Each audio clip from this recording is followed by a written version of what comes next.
Hey, this is Marty Angler, and if you're not doing anything later tonight, you know it's Saturday night, come back at 11 p.m. Beardo's Roadhouse. That's where we'll play till 1 a.m. You know, we play the jams you want to hear, and if not, listen anyway, because they're jams you want to hear. Right here on WHIW 101.3 FM, Harvard Broadcasting. Hey everybody, this is Dave from the Dave in the Morning Show. Make sure you tune in every Saturday at 5 p.m. for the one and only Marty Angler with Angling Water Outdoors. Right here on WHIW 101.3 FM in Harvard, baby. I said moo.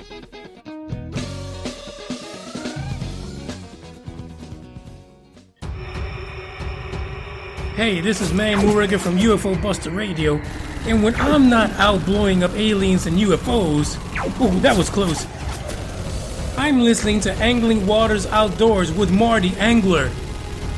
I pick up some great fishing tips for those moments when things are not so hectic with these aliens from 4.2 far. So if you want to get some good fishing tips, you need to check out Angling Waters Outdoors.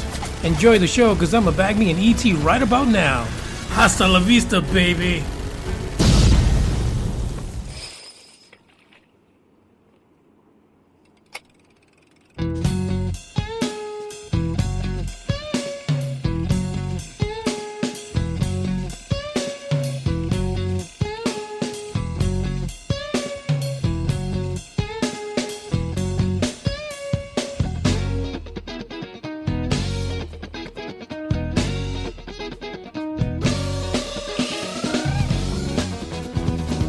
Welcome to the Angling Waters Outdoors Show with your guide and host, Marty Angler.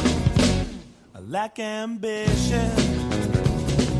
Think I'd rather go fishing. The Green Hornets caught more fish than you've lied about, Gustafson. Oh, so he says. Anyway, hey everybody, Marty Angler with you this afternoon. What a lovely day it is. Oh, this weather is just phenomenally crazy, but that's okay. The fishing is good. I have to tell you that, it has been a week, for sure, that I definitely went crazy. Now, I got to tell you, when I get things set up perfectly, I tend to go a little bit wacko when something breaks. Now, Sunday, I broke a rod. I hate doing that. But had it been just the tip, I would have replaced the tip and went, okay, we can still use it. Move along. Fixing your fishing rod is not that hard. They sell these little kits at Walmart with a couple of extra tips on them, and some hot wax that you melt down, and you put it on there, and it holds it in place. Well, I'm going to give you a little secret here on how to fix that so it'll never come off. You'll break the rod in half before you break that tip off again. So it's a simple little thing. In my fix, in my tackle box, I have some crazy glue. I have some of that hot wax. And since I'm not a smoker, I do have a lighter, but it seems to always run out of gas before I get to use it. But I do have one. And when I shake it and it's empty, I get a new one. I think I don't even pay $1 for them anymore. I think the last one I bought was two for 50 cents or something like that. The guy wanted to get rid of them. But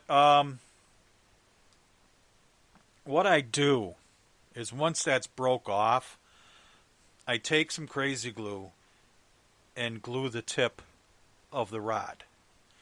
Now you're asking, why do you do that? Well, because usually it's either carbon fiber, fiberglass, or some kind of fiber rod, plastic even.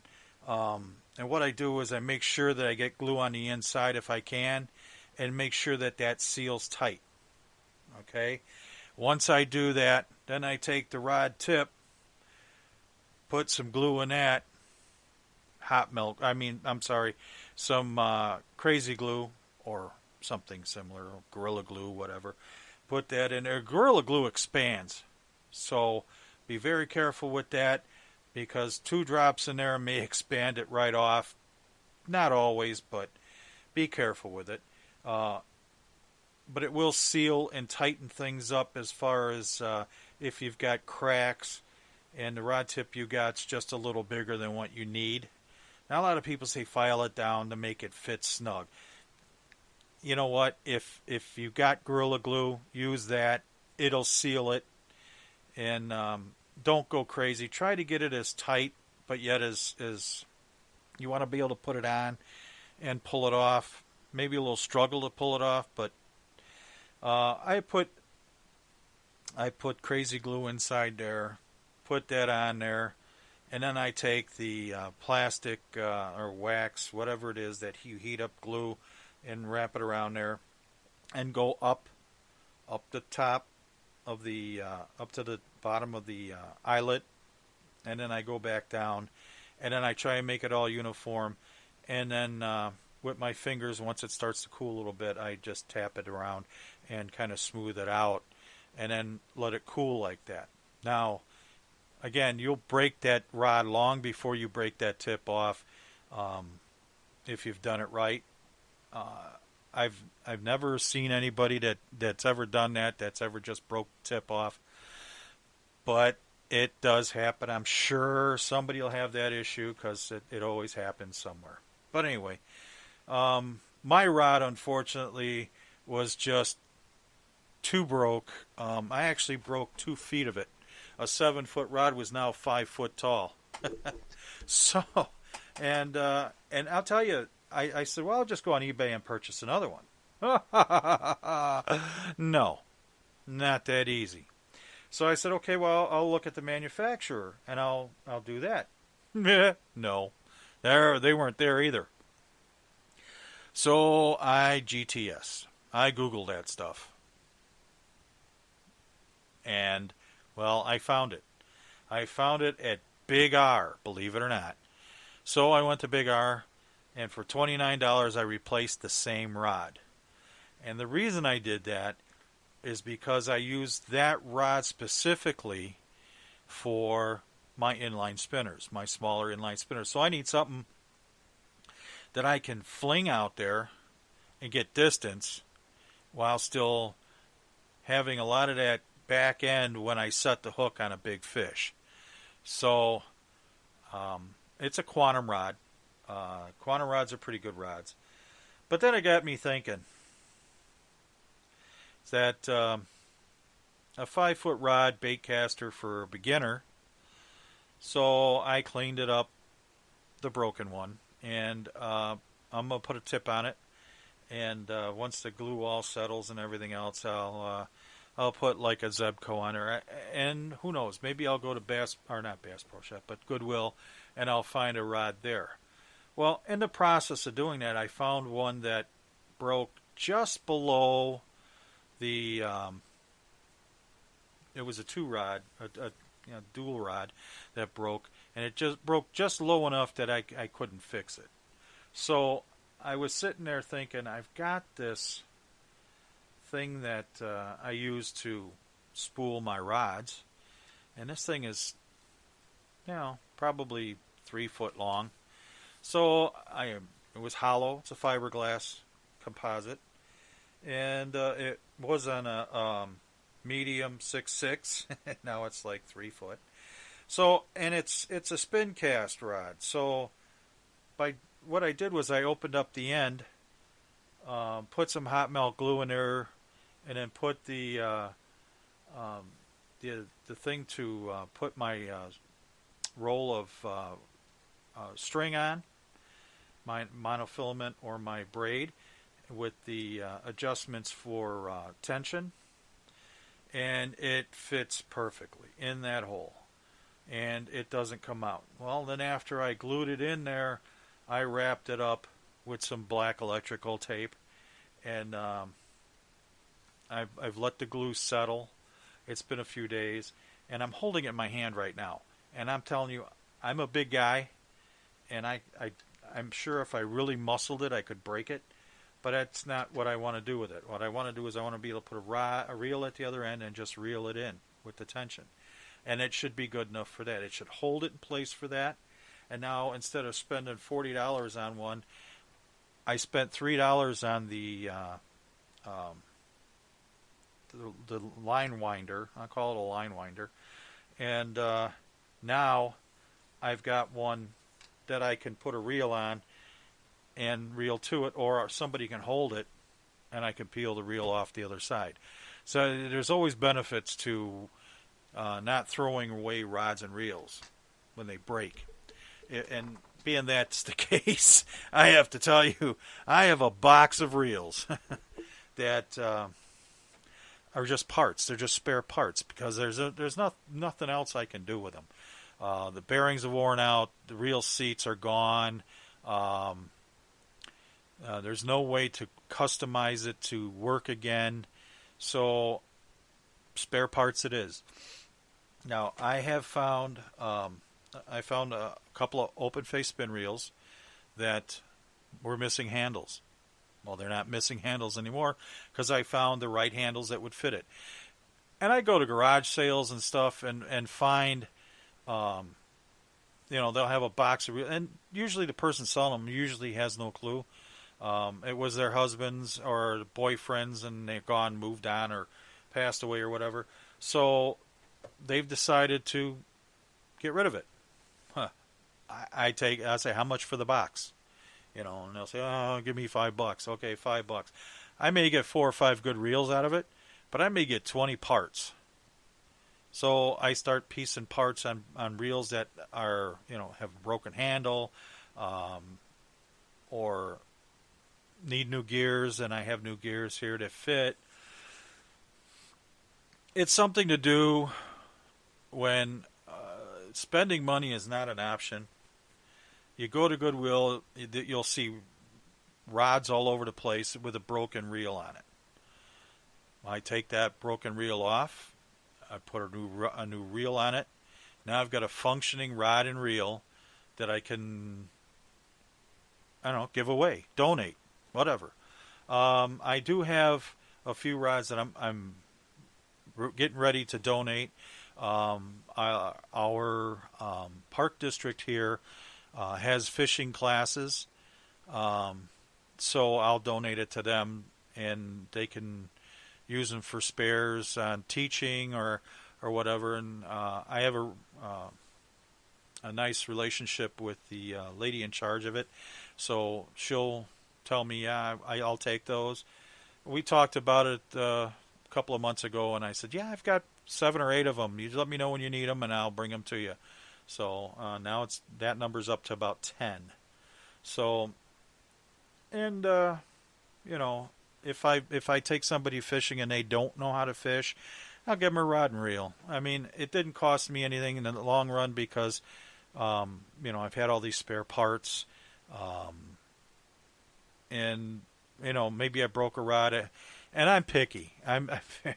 It's funny, I'm picky, but I'm not picky because I spent $29 on a rod and I felt guilty about it. Why? Because I really liked that rod and I liked the way it handled. I liked the reel and the rod combination. And when you can throw a lure, 50, 60 yards and it doesn't hang up or backlash, well, that gives me a little more enthusiasm because now I can push it a little farther, go 70 yards. That's a long distance off a boat, 70 yards, especially with something that weighs like 1/8 of an ounce, or 1/16 of an ounce, or 1/4 of an ounce. It doesn't seem like a whole lot until you start throwing it that far. If you watch the pros, they'll put a plastic worm on a reel, and they'll cast it, and it looks like they're going forever with this thing. And it drops out there 35, 40 yards. There's no weight on that worm. So they're just casting by the weight of the worm. So that's why you see a lot of them using longer rods, because it's easier to snap that rod with the back snap and get that forward momentum, give that little extra kick at the top and it'll go a little farther. Now, if you've ever watched anybody do surf fishing with the 12-foot and 10-foot rods, that's what they're doing. They're using these things to snap and throw that weight and that lure way out there. It's the same principle. But I like being able to grab something I'm comfortable with and throw it. And I was comfortable with that rod and that reel together, the combination of it. So now I have that combination back, and now I'm happy with it. Now, my son Andy had a reel that he broke the rod on. I found a rod, and it's beat up. I'm not going to lie to you, it's beat up. I wouldn't give it away, but I gave it to him because until he decides he wants a new rod, either Dad will buy him one for Christmas or he'll buy his own. He's got something to work that bait caster with, and if there's an issue, I'll give him another. I'm sure I've got at least 2 or 3 more out there somewhere. I like to fix these things and then look at the people's face, especially when you give them away to kids. Oh, they think it's the greatest thing, and when the parents are going, "Oh, you shouldn't have spent money." I didn't spend no money. I fixed this. I got it. I got parts.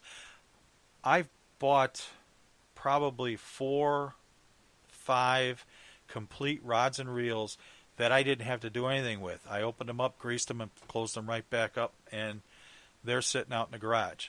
One of them I found was $60, brand new. Looked like a brand new reel. I got it for $4 at Goodwill. And I almost felt guilty when I brought it home and found out it was $62. It's never been used.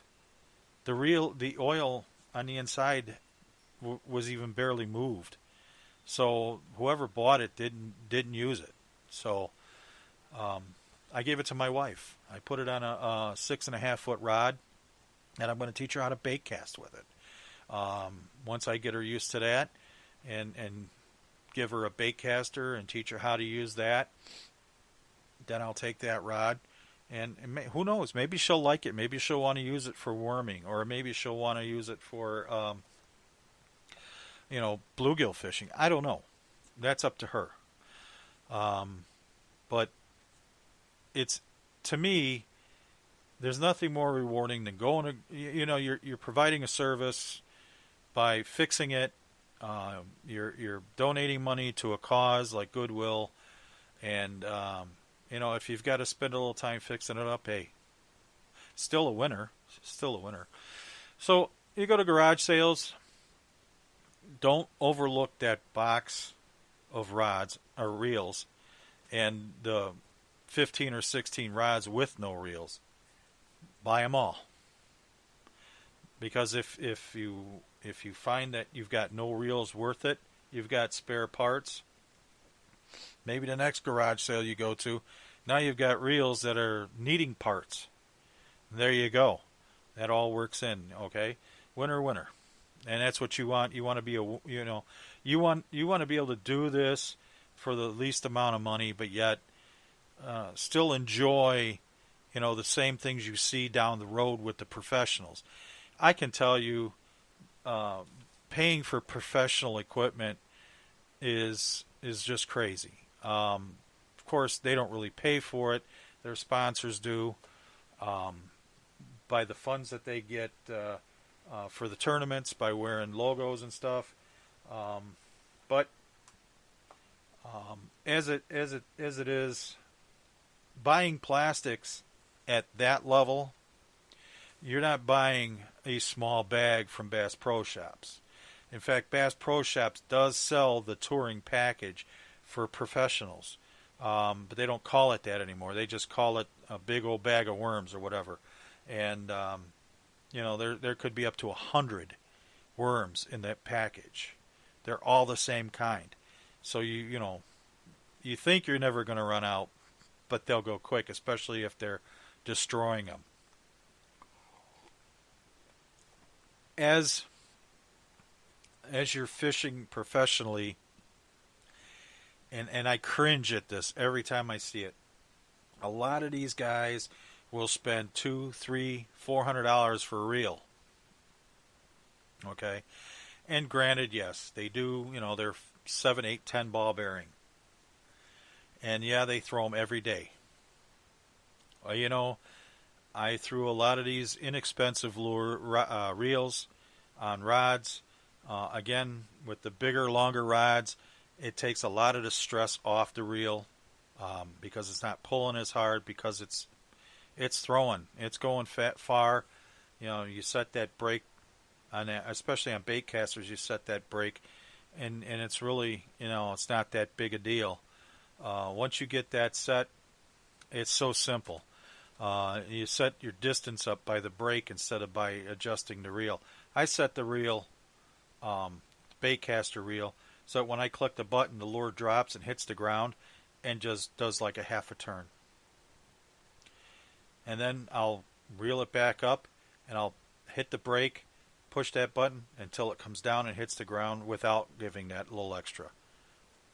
That's all there is to it. Once you set that, as long as you don't try to, overheave it to the point to where you're cracking a whip, that thing will stay like that. It'll work like that forever, And once, I take my reels apart once a year maybe, re-grease them, put them all back together, and I'm good to go.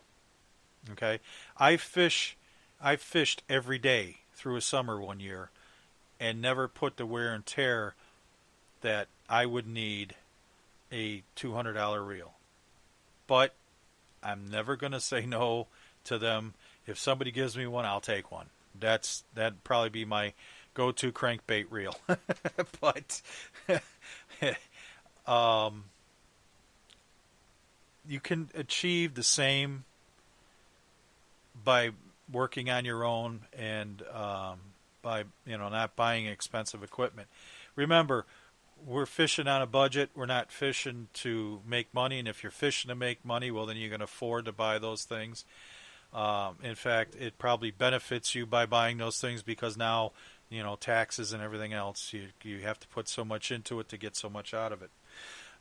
But you can compete with a Black Max $39 reel. You can compete with a $30 Abu Garcia reel. Well, the Black Max is an Abu Garcia. You can compete with a Shakespeare reel. You can buy any reel. There's $10 open face spin reels in Walmart. Those are just as good to use every day. Now, if you're not fishing for Moby Dick, you'd be fine. If you're fishing for carp, big carp, big catfish, I would spend a little money because you don't want to be cranking it and having it snap on you. Not saying it would, because I've had some Shimanos that just last forever. And then I had one. What was the name of that one? Quantum. It was a Quantum reel. Yeah, big 5-pound cat just destroyed it. Just stripped the gears right out of it. I put new gears in it, no big deal down the road, but after that I was kind of like, that'll be, just in case I need a bait caster and I don't have any more left. Whether I backlashed or snapped a rod or whatever, ran out of line. I've done that. I did that in a tournament once.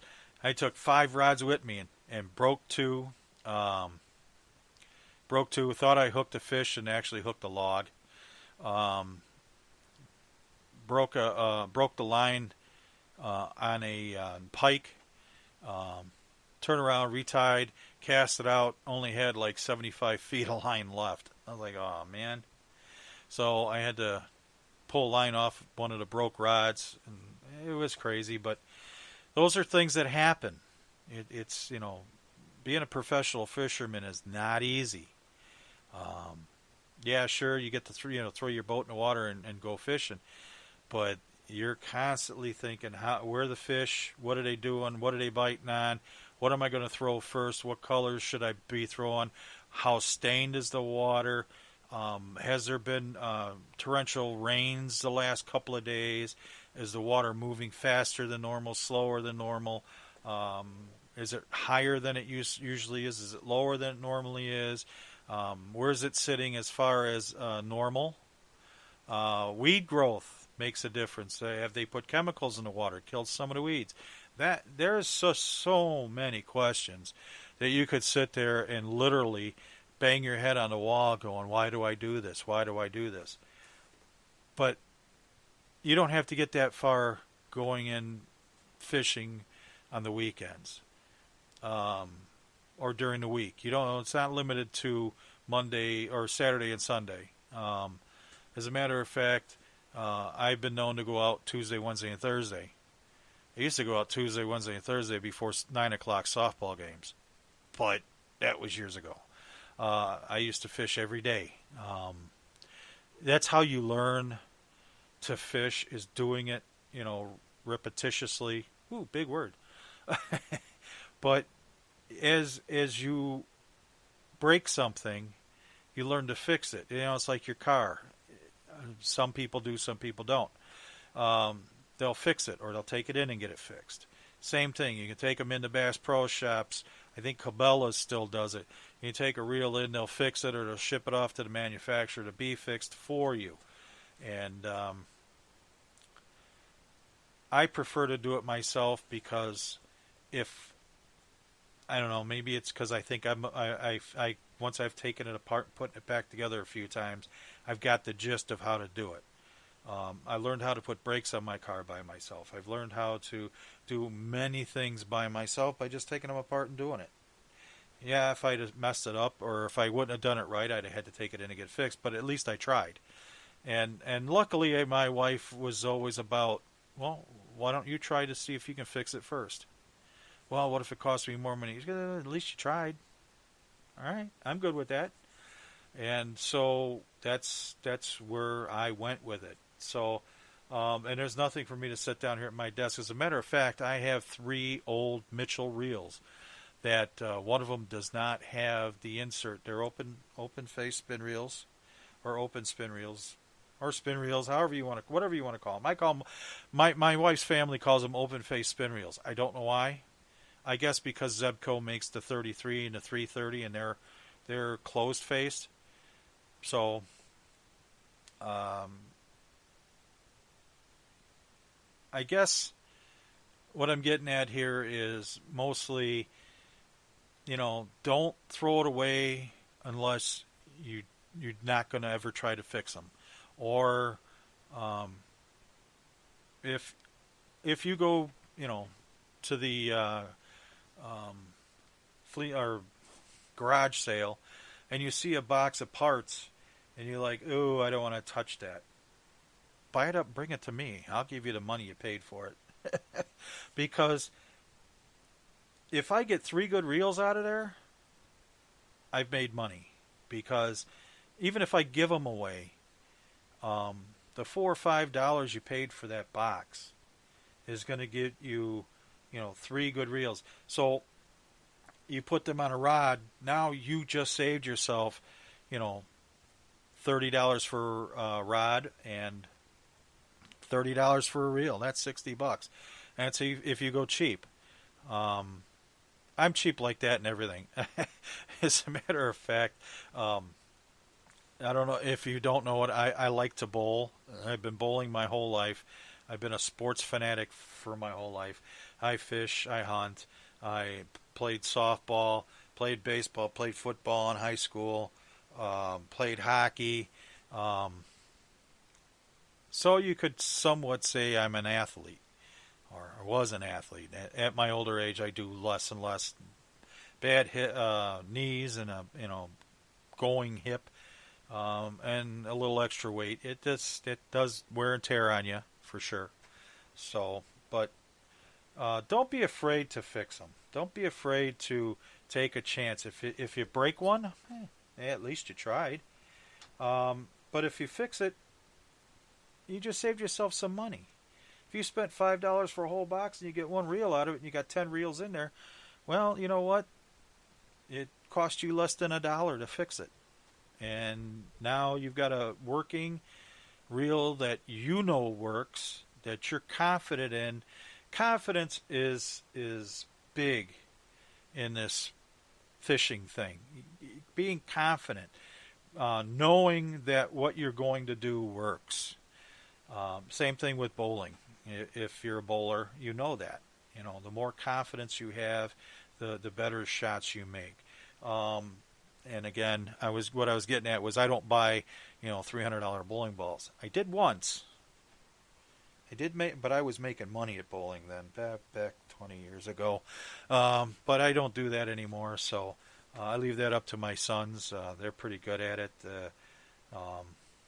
I like watching them bowl good. I guess my dad got a kick out of watching me bowl good. So, but again, it boils down to being conservative with your funds, and in today's money markets, conservation in that area, being a hobby, it's easier for me to fix it than it is for me to just go out and replace it, except when it's your favorite rod, your reel combination. And again, I set every rod reel combination up separately. This rod goes with this reel, goes with this lure. And when you don't have that rod anymore, I got to look for replacement, whether it's going out and buying the same one or buying something similar to it. It's a medium, fast action tip. Gives me a lot of snap, so it all works for me. Luckily, I found one. I didn't know what I was going to do if I didn't find one, but I found one, so good for me. All right, I think I've buried your ear a little bit here. I hope that next time you're out garage sailing and you find a box full of rods and reels, that you actually take a chance and see what you can find, see what you can dig up out of it, and go from there. So I think I do want to play a song. You know what? I've gone a little long. Let me play one song here and get ready and do some recipes for you. Let's do I Want to Go Fishing.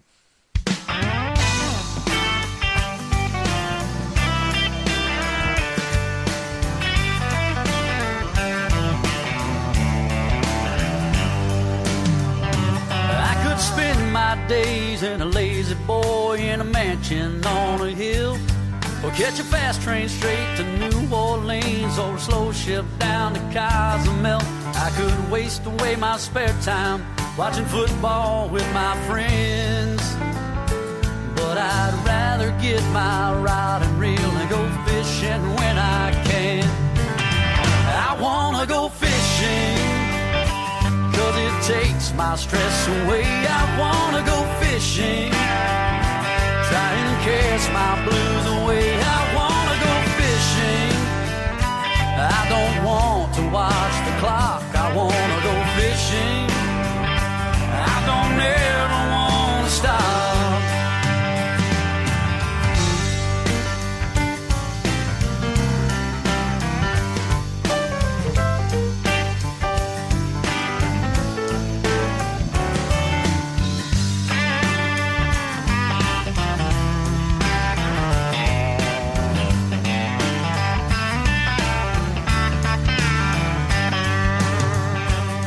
There's nothing like a morning bite when the fish are eating well, or a new crankbait that's running straight over a rocky ledge or tree that fell. A new shiny boat that I can tow to every lake that I can find. So when the weekend comes and the work gets done, I got one thing on my mind. I wanna go fishing 'cause it takes my stress away. I wanna go fishing, try and cast my blues away. I wanna go fishing, I don't wanna watch the clock. I wanna go fishing, I don't ever wanna stop. I wanna go fishing 'cause it takes my stress away. I wanna go fishing, try and cast my blues away. I wanna go fishing, I can't wait to leave the dock. I wanna go fishing, I don't ever wanna stop. It's what I love, it's number one on my list of things to do. I wanna go fishing, that's what I wanna do. Yeah, I wanna go fishing, that's what I wanna do.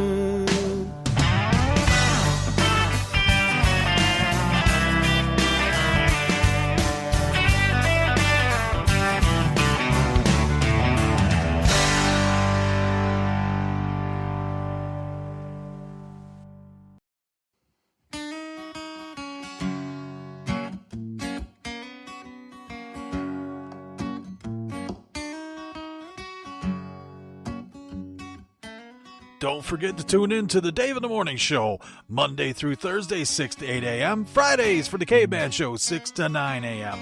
Join Dave and his wacky crew as they bring a smile to your face with local news, weather, interviews, music, and a whole lot more. Just tune in to the Dave in the Morning Show, Monday through Thursday, 6 to 8, Fridays from 6 to 9, and if you're lucky, they'll club you and make a caveman out of you. We are living like cavemen. We got cave girlfriends. And all we ever do is eat and make love, 'cause that's all a caveman does. Yeah, that's all a caveman does. Hey, don't forget to tune in to the Weekend Variety Show with Henry Stevens, Saturdays from 9 a.m. to 1 p.m. Henry will keep you informed with local weather, entertainment, sports news, community announcements, and celebrity birthdays. That's right, celebrity birthdays. In addition to that, you'll hear a wide variety of music from the 1950s through today. And if you're lucky, he'll even tell you who's dead and who's alive. The Green Hornets caught more fish than you've lied about, Gustafson. Yeah, and before we get a little farther here, I just wanted to say, you people that listen to this show, I want to thank you. I want to thank you from the bottom of my heart for listening to Angling Waters Outdoors. You can pick us up if you've missed an episode. You can go on Spreaker.com and just look for Angling Waters Outdoors, and you can rehash any of the last episodes since we started last year. As a matter of fact, I was just looking at the Angling Waters Outdoors Spreaker site, and I've noticed that 84% of the people that listen to Angling Waters Outdoors is from the United States. I have 4% from Germany, 3.5% from France. The United Kingdom is 3.23%. The Netherlands, 2.73%. Also, Australia, Japan, China, Canada, Austria, all come in there at 1%. Thank you all for listening. Definitely looks like we have a lot of listeners here, not only in the WHIW listening area where I'm live most of the time. Well, at least that's where I come from most of the time. And we will be working on getting a live show coming up in the future. But as for right now, I just want to thank everybody. Looks like we've got over 4,000 listeners, so thank you. Thank you very much for listening to Angling Waters Outdoors. That's just on Spreaker, iTunes, or not iTunes. iTunes hasn't completely signed in yet, but they're getting there. iHeart Radio, Spotify, YouTube. We also have Castbox, Google Podcasts, Apple Core Media.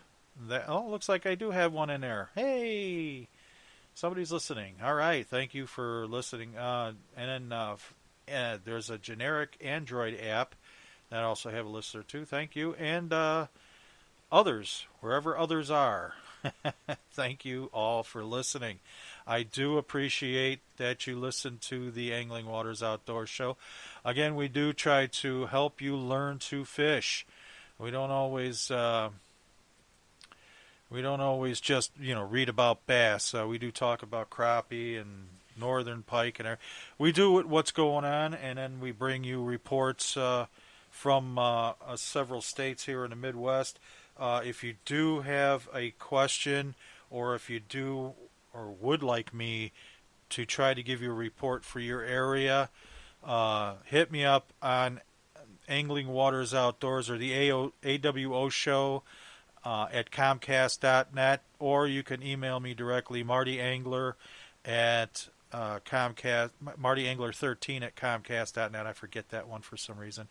But feel free. Don't hesitate. You never know. Might even become, maybe I'll invite you on as a co-host for a show. Never know. So, with that being said, I think we should move along. Mr. Angler. Yes, sir, How Mr. about Wong. we have fish for dinner tonight? You have recipe? I have a couple. And we're going to start with savory outdoor baked fish. Serves one fish per person. Prep time's about 20 to 30 minutes. You need some fish, butter or oil, salt and pepper to taste, lemon juice, tomato or pimento to taste, and lemon slices. First, you want to place cleaned fillet fish on individual sheets of heavy-duty aluminum foil. Brush fillets with oil or melted butter. Sprinkle salt and pepper and lemon juice over the fish. Top each fish with 1 teaspoon chopped tomato or pimento. Garnish with lemon slices. Bring foil up over fish and seal with a double fold. In other words, seal it all in. Place on grate over medium-high fire and bake for 10 minutes per side. For 1 1/2 pound fish, 15 minutes for 2 to 3 pound fish, and 20 minutes for 4 to 5 pound fish. Open foil and test with fork for easy flaking. If that's the case, then serve with juice from package. Or serve with juice from package. Okay. I didn't know there was a package. I guess that's the lemon juice. Anyway, that's one. And I think we're going to do another one here. Why not? Onion fish scallop. This is serves 4. Prep time 30 minutes. You need 2 pounds of fish fillets, 2 medium onions thinly sliced, 1/4 cup of margarine, salt and pepper to taste, 1 10-ounce can cream of celery soup, 1/4 cup lemon juice, 1 cup dried breadcrumbs, 1/4 teaspoon paprika, 2 tablespoons of margarine, melted. Saute the onions in margarine until tender. Place half of onions in bottom of baking dish. Top with half of fish fillets. Lightly season with salt and pepper. Combine soup with lemon juice. Spread half of soup mixture over fish.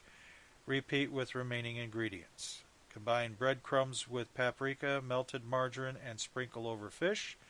Bake at 400 degrees for 20 to 30 minutes or until fish flakes easily. And just like that, you've got a fish dinner.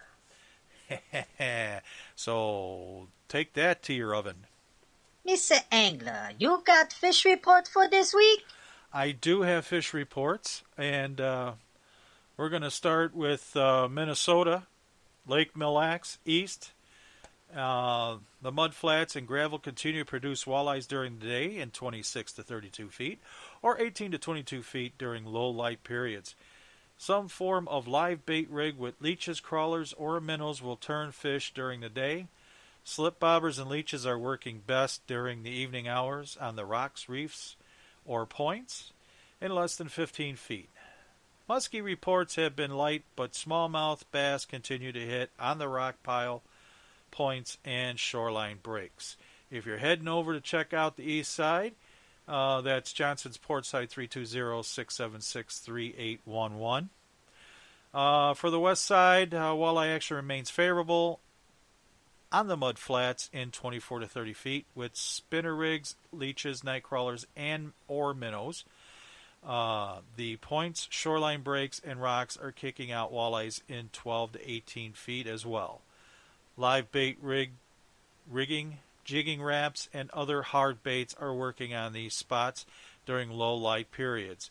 Slip bobbers with leeches or crankbaits are turning walleyes off of the points and flats. Smallmouth bass are often mixed with walleyes on shallower structure. Terry's Boat Harbor, 320-692-4430 if you're heading there. Lake of the Woods. It's been a strong week of summer walleye fishing, with numerous patterns in full swing on the South Shore. Jigging with frozen shiners or leeches, drifting spinners with crawlers, and trolling crankbaits are all working in 29 to 30 feet. Work the deep mud and reefs, or the tops, sides, and transition areas into mud. On the Rainy River, pulling spinners or crankbaits have been effective on the river channel edges, holes, and current breaks for walleyes. Smallmouth bass are around rock, and sturgeon continue to bite. At the northwest angle, spinners with crawlers, a jig and minnow, and trolling crankbaits are turning walleyes on the reefs or adjacent to the reefs. There have been plenty of smallmouth, pike, and muskies in the mix there as well. Lake of the Woods Tourism Bureau, 800-382-FISH. And Leech Lake, bottom bouncers and spinners with crawlers seem to be working best on the main lake rocks for walleyes in 12 to 15 feet. Slip bobbers and leeches or crankbaits are turning walleyes each evening along the 10 to 15 foot break lines in Walker Bay. There's also been some daytime action with jigging wraps on humps and points in Walker Bay. A few muskies are being seen on the rocks, while reed beds in Steamboat Bay and Boy Bay are giving up largemouth bass. Reed Sporting Goods, 218-547-1505 if you're heading over there. And Detroit Lakes, night crawlers on some form of live bait rig continues to produce walleyes in 20 to 25 feet at Pelican Lake and Big Cormorant Lake. Excuse me, getting a little dry. There is some evening muskie action with topwater baits on the top of weeds at LaSalle. Look to LaSalle, Lake Melissa, Cotton Lake, and Big Floyd Lake for a mixed bag of pan fishing, 14 to 18 feet. Quality Bait and Tackle, 218-844-2248 if you're heading over that way. Now we're heading over into Wisconsin, Eagle River area. Walleye fishing has been okay for this time of year on the Eagle River chain. There are two patterns, either in the weeds for cover or in the holes to escape heavy traffic. All types of baits are working now with leeches, minnows, crawlers working evenly. The larger, deeper lakes are producing some decent walleyes in the weeds and on the drop-offs near the weeds and the rock bars. Bass fishing is great right now, especially for largemouth. All bait types are working with spinner baits and surface baits doing well. Smallies are deeper and usually near hard bottoms. Try bouncing red or brown crankbaits off the rocks in 6 to 12 feet of water on lakes like Butternut or Big Portage. Muskie fishing is better now than it was in the spring. For some reason, it just doesn't feel right to league anglers this year. No idea. That's right. They do have fishing leagues up there, don't they? Like we have softball leagues and pool leagues and all that stuff.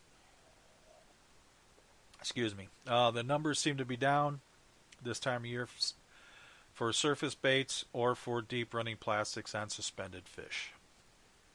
All right. Lake Michigan, Sheboygan County, pier fishing remains consistent. Most anglers are targeting anything that will bite and trying a variety of baits and lures. The Sheboygan Ramp saw some action. Anglers were mostly targeting kings, cohos, and some rainbows. In Azauki County, shore and pier fishing effort remained consistent. Most anglers were not targeting anything in specific, just whatever would bite. Surface water temperature remains in the mid-60s. Port Washington boat anglers came back successful. The most targeted fish were cohos and kings. Most anglers came back with only one king and a majority of the catch being rainbows. Anglers are using a variety of baits and are fishing a variety of depths, ranging from 60 feet to 200 feet. In Milwaukee County, most boats come in with at least a few fish, but few were anywhere close to limits. Rainbows and Lakers were the most common catch, but a few salmon were also seen. From the pier there was a bit of fishing effort, but success was limited to mostly brown trout. South Shore Park fishing efforts have increased. In Racine County, the piers and shorelines have seen continued steady action. Most of these anglers were perch fishermen, and they had some luck. The most popular bait remains minnows. The perch bite is slowing down, though. Boat anglers are having some luck. Some boats were targeting salmon, but Lakers seem to be interested in being caught. The usual coho and steelhead were brought in as well. Anglers reported catching fish as deep as 300 feet. Kenosha shoreline saw the usual consistent but uneventful fishing action. A few perch are still being caught from the shorelines, but not like the numbers they were being caught the past few weeks. The dredging and construction in the harbor continues to operate. The water temperature in the harbor is about 66 degrees. And Madison County, all reports have been good. Mother Nature's weather can't hamper the area anglers. Reports from Lake Wausau have been great.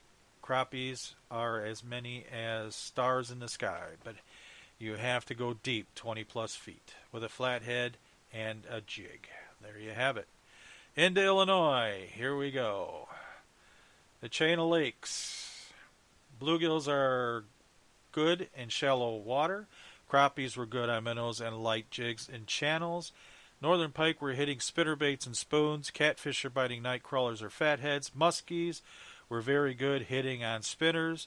White bass were fair in 12 feet with spikes or small minnows. Walleyes are slow. Wow, that's a quick report.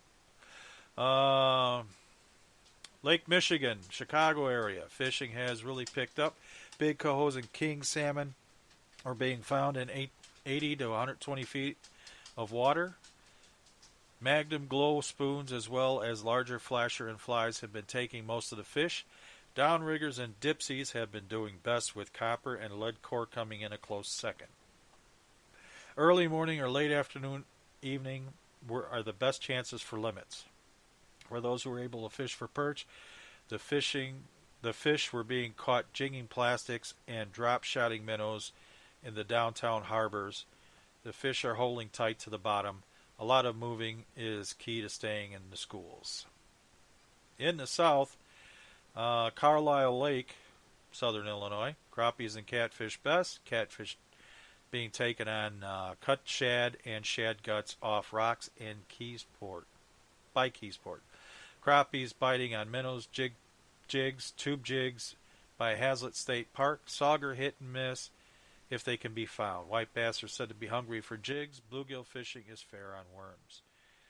Lake Murfreesboro, fishing has slowed. Some anglers are still taking catfish in the evenings on stink baits and cut baits. Bluegills are still being taken in shallow areas on a variety of baits, but mostly fish are running small. Bass action is slow. Lake of Egypt, crappie action was slow, but getting better. Bluegills have been slow action. Bass action is expected to pick up and water temperature rise. A few catfish are being caught on worms. Sorry about that. I'm getting close to the end here, and I want to make sure I give you all the information I can before I go here. And I got a dry lip here. I don't know why. Red Lake, bass are in shallow bays near brush cover and bushes. Fish around bridges and along the rocks. Reports of fish being caught around Jackie Branch, Sandusky Cove, and below the dam. Crappies are in flooded, brushy areas. Set bait 2 inches deep Reports of fish being caught shallow in buckbrush in any cove and also deep water around brush piles. Try the Gun Creek area. Alright. Do we have any lake rivers? No rivers. Lake Shelbyville. Conditions are better late than in the day for muskies and walleyes. Walleyes active below the spillway. Best to use jigs and twisters or shad bodies on main lake. Fishing has been slowed with high water, but some crappies are being caught on sunny days. The lake has new crappie daily creel limits of 5 fish under 10 inches and 10 inches, or 10 fish 10 inches or over. Okay. Clinton Lake, in case you were wondering, crappies, white bass, stripers, walleyes, largemouth biting hard, jigs and minnows, twister tails, and spinnerbaits working well. Bank fishermen having luck with crappies, white bass, and largemouth. That's a trick, ladies and gentlemen. If you get a jig head, maybe a quarter ounce or less, put a white Mr. Twister Tail or Twister Tail on there, and fish it off the bottom, cast it out, drag it across the bottom, hop it across the bottom, or jerk it, let it fall, jerk it, let it fall, reel in the slack, watch your line, because they will take it and they will take off with it, and they will not have any problems taking off with your bait while you're not paying attention. And that's just the way fish are, because that's what they do. They eat and run. So anyway, it's time for me to get out of here. So you guys have a great week. We'll talk next week. Remember, if you find a box of fishing reels, hey, check it out. If it's cheap, buy it up. Have a great week. We'll talk next time. Dana Night is next. We'll see you. Ciao.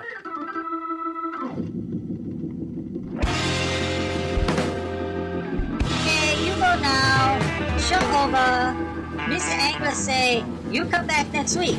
Maybe we have more stuff. Bye-bye. The Green Hornet's caught more fish than you've lied about, Gustafson. Hey, this is Marty Angler, and if you're not doing anything later tonight, you know it's Saturday night. Come back at 11 p.m. Beardo's Roadhouse. That's where we'll play till 1 a.m. You know, we play the jams you want to hear. And if not, listen anyway, because they're jams you want to hear. Right here on WHIW 101.3 FM, Harvard Broadcasting.